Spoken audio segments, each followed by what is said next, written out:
把我刷的舒缓的这张照片，我就可以得到。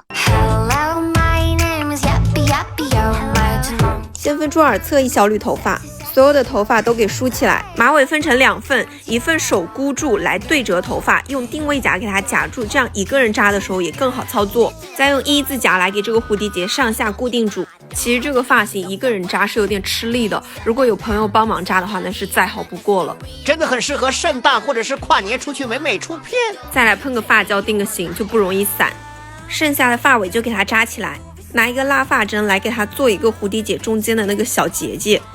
再用1字夹把这个结给固定住，最后就把发尾卷一下就行了。卷发尾的时候一定要注意不要烫到脖子，最好是请个朋友来帮忙一下，前面鬓角记得也要卷一下。